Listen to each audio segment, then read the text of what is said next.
Okay, we're back. So, a couple of sticks that I had propped this my phone up on kind of failed on me.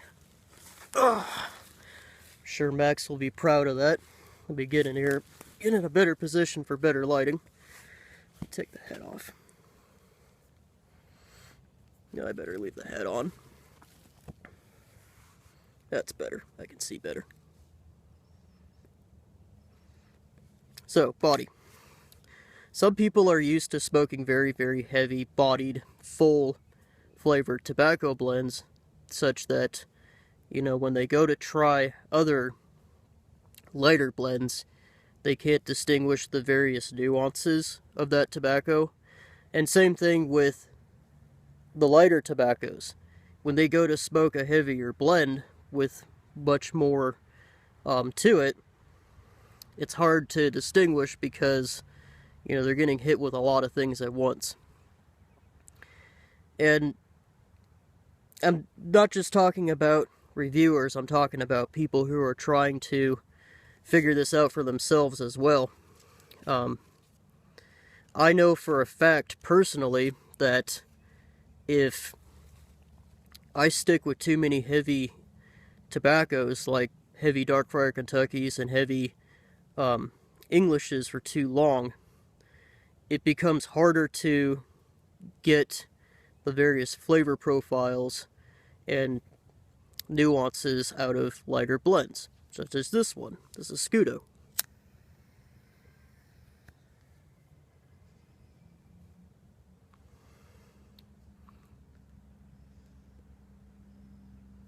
But anyway, that's one variable that you need to take into consideration if you're gonna start looking at reviews and try to figure out your own palate and your own tolerances.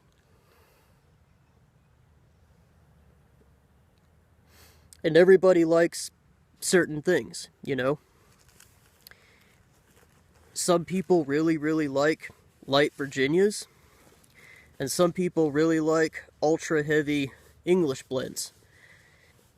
If you're looking for somebody to watch for reviews, that might be something I would look into, is look at the other videos they've done and just see how many reviews for Englishes and for Englishes versus Virginias versus Virginia Periques versus Burleys, OTC blends, things of that nature. Nicotine is another big one. So, a lot of times reviewers will say, you know, this has medium nicotine to it. I can't speak for everybody. You know, nicotine's one of those things that is very, very subjective, and it's case by case. That being said, yes, there are some tobaccos that, you know, produce quite a bit of nicotine when you go to smoke them. The tobacco that I'm going to do a review on today, the Peterson Irish Flake, that has a hell of a lot of nicotine, and pretty much everybody that I have seen do a review on it have said so. That being said, like for example, Stuffin' Things.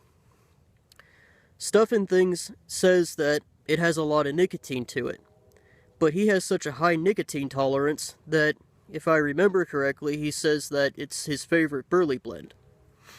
And he smokes it quite often.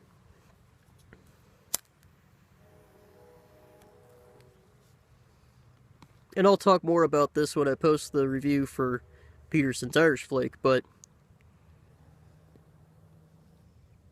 I had a hard time smoking that blend in anything bigger than my Devil Ants. And even in my Devil Ants, I was sick. I mean, I had quite the nicotine sickness. You know, that being said, there are some people who have even lower nicotine tolerances that can't handle blends like Haunted Bookshop or Elizabethan Mixture without getting sick. So you need to keep that into consideration too when you're looking at reviews. And it's something that you're not really going to know until you've tried tobacco.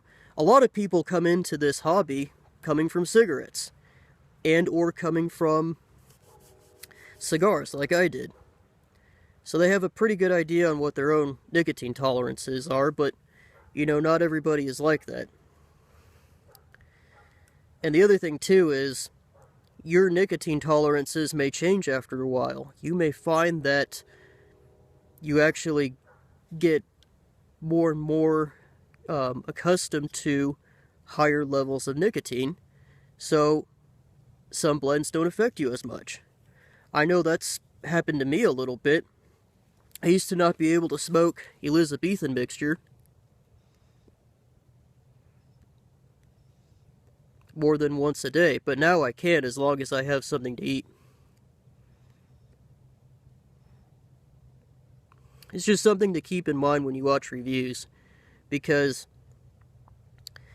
like, for example, if Stuff and Things didn't give the disclaimer that he does, that he typically has a higher level of nicotine tolerance, and, you know, some of these blends that he talks about where he says he does notice the nicotine, to him, it might be, you know, just above average.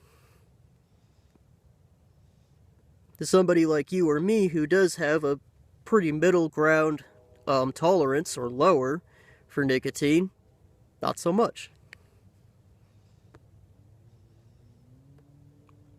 So that's the other thing to look for when you're trying out tobaccos and you're looking at reviews.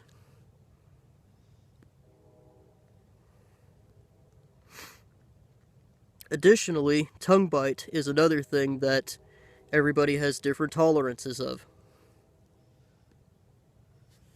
And the thing about tongue bite is, there's a whole lot of variables to it. Usually it's the genre, and again, everybody's different. I've heard of people who get tongue bite from, you know, a lot of Kia blends, which are supposed to be very cool smoking. But usually it's from straight Virginias, Virginia Perique blends, either because of the Perique being a component that could cause tongue bite, or it's because there's Virginia in there and not enough, you know, enough Perique to balance that out. And sometimes it's what it's been cased with. There are a lot of people who can't smoke aromatics because they're either too goopy, too wet, etc., etc. They cause the tobacco to overheat. And as a result, they get tongue bite. The pipe itself can probably cause tongue bite. Now, this isn't a very good example of a pipe that might cause tongue bite because of how long the stem is and how long the shank is. There's a lot of room to travel, a lot of time for that smoke to cool down. You know, that being said, I have my Dagger P5, which everybody knows about, and I love that pipe. But if I had one complaint about it, it's a short, stubby pipe, and no matter how well it's drilled or how well it's engineered, you're not going to get around the fact that it's a short pipe. Smoke doesn't have a lot of room to travel, therefore not a whole lot of time to cool down, and that could cause tongue bite.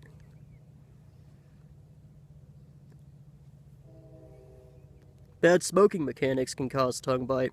We hear this a lot with beginner pipe smokers that get bit by damn near everything. Well, it's usually because they come from cigarette smoking and they're used to puffing on it real hard, and they're used to 10-15 minute break smokes. Pipe smoking isn't like that, of course.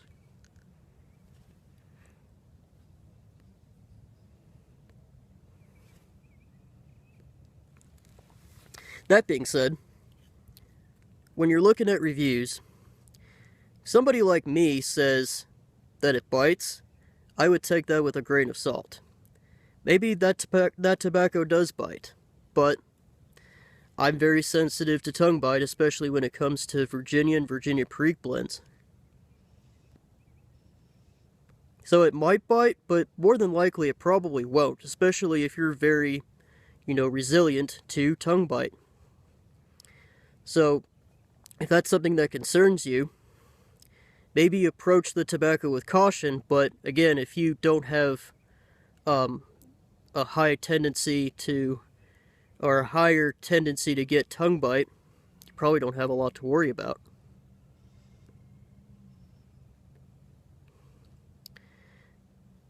That being said, if you do have a very, very high degree of, or very high sensitivity, that's the word I was trying to think of. If you have a very high sensitivity to tongue bite, and I tell you in a review that, hey, this one bites a little bit, if you're not careful, might want to take that into consideration too. But then again, you won't know that until you start trying other tobaccos. Finally, there's wet tobacco versus dry tobacco. Now, by and large, most tobacco will smoke at about the same moisture content, usually, not always. Generally speaking, you should be able to pinch it between your fingers, let it go, and it won't clump together. It might stay clumped together between you pinching it together, letting it go, and it falls, but when it hits the ground, it'll fall apart. That's usually pretty good. That being said, some people like a wetter smoke because they don't get the poor smoking mechanics that some other people might who like to smoke their pipes drier. They don't get a wet heel at the bottom of the bowl. They don't have lighting issues, things of that nature.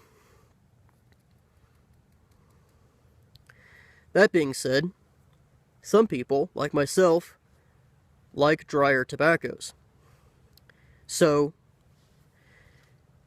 and again, it's because of the issues of getting too wet towards the bottom, pipe not staying lit, being hard to relight, etc., etc. And just, if a tobacco's too wet, you're not going to taste a whole lot. I noticed that with Frog Morton.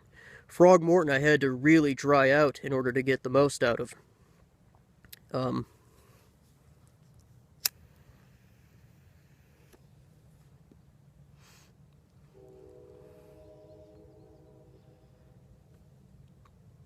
But again, that's something that you're going to have to do a lot of smoking before you'll figure out on your own. You can hear the loons out there. And a train for some reason. That's weird. I don't usually hear a train out here.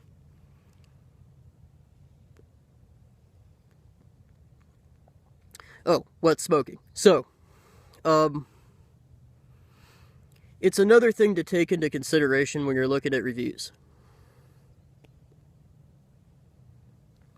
Some people will look at, say,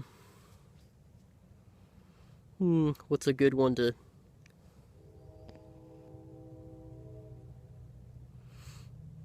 like the Dark Fired Kentucky flakes from Orlick. Some people will say those are perfect right out of the tin. You don't have to dry them out at all. I haven't had that much success doing that. I have had to dry them out a little bit.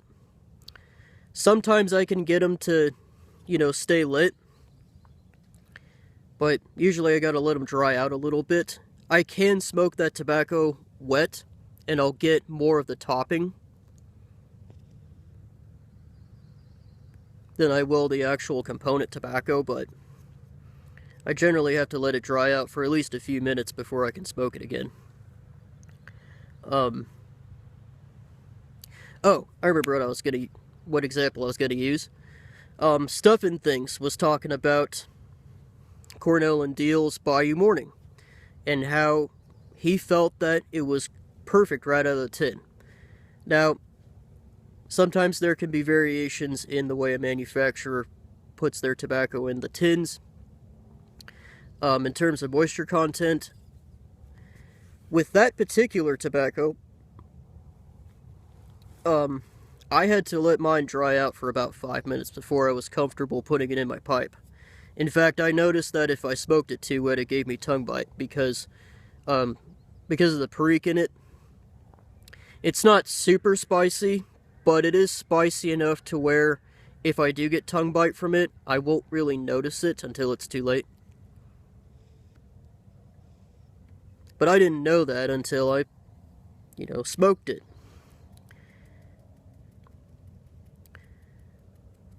And just sort of one final note when it comes to reviews. Watch everybody's reviews.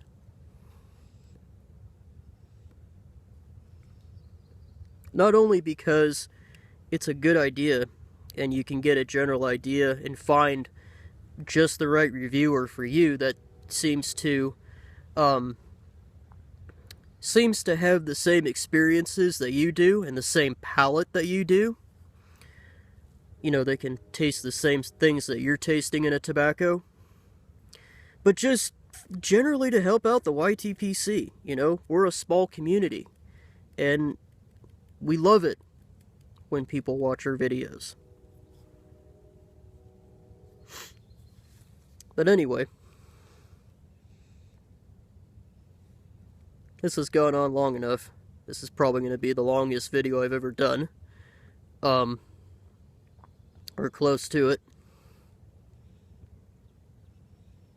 I just want to say really quick, if you get bombarded with videos, reason being is because I've had to work quite a bit over the week. All of my videos get uploaded via Wi-Fi as opposed to just using data, because it's cheaper that way. And being out of the shop,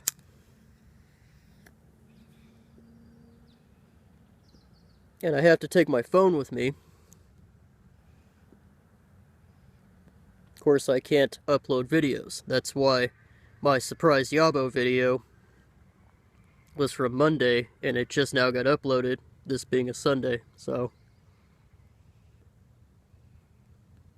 Again, I apologize about that. But with that being said, I hope you enjoyed the video. I look forward to your comments. With that being said, this has been DSG Pipe Smoker with another pipe smoking video. You guys have a good day.